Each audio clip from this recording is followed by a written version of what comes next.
Why marketing has a bad rap.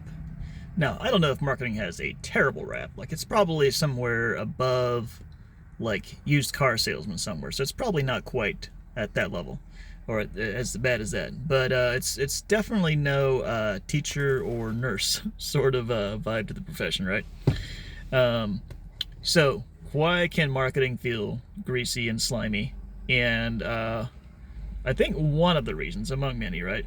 But manipulation definitely is a possibility. And the reason that manipulation is so possible, we could say, is because, as Morgan Housel, however you say his last name, was saying, the best story wins.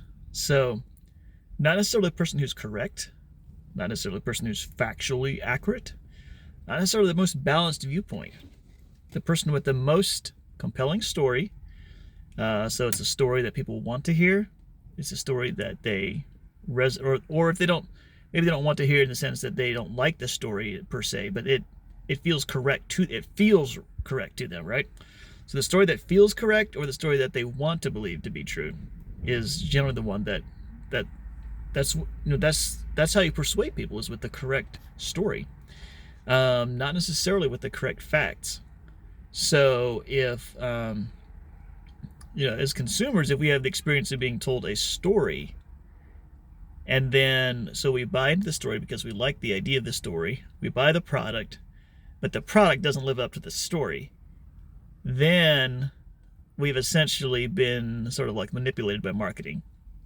And so that is possibly why marketing can feel slimy and greasy.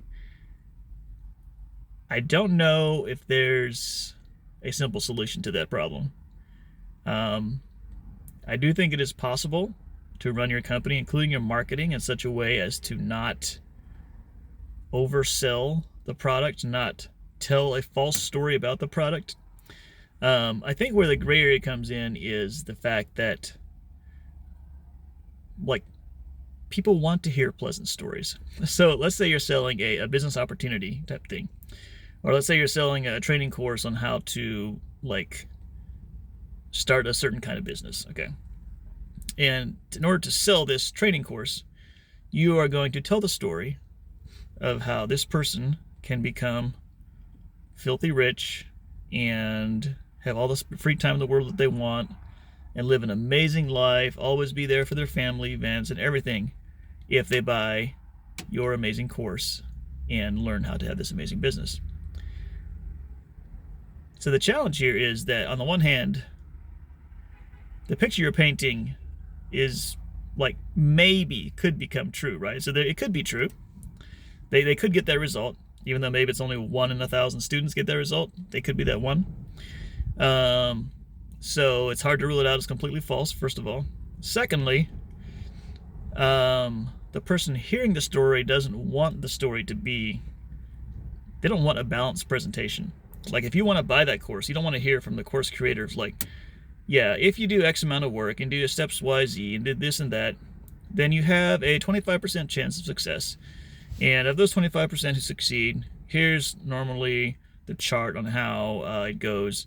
And 50% of the ones that do succeed will succeed at this level, and the other 50% will succeed at this level. Like, that's not really what they want to hear either. They want to be sold the golden story because they want to be motivated to take the action. Now, to add another level of interest here, suppose this course that you're teaching, that you're selling on how to have this successful business, suppose that you genuinely believe in that course, though. Like, maybe not everybody has the amazing outcome, but some of them do.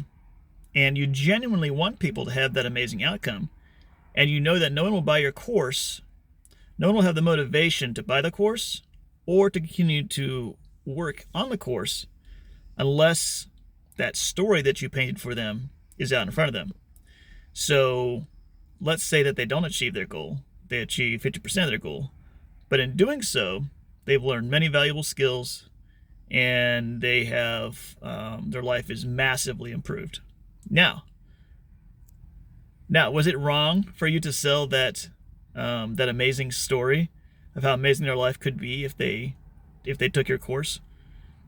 So you understand how that there's a lot of I think my first instinct is to say, well, just present a balanced view of your product. Present a truthful, rational, balanced view. But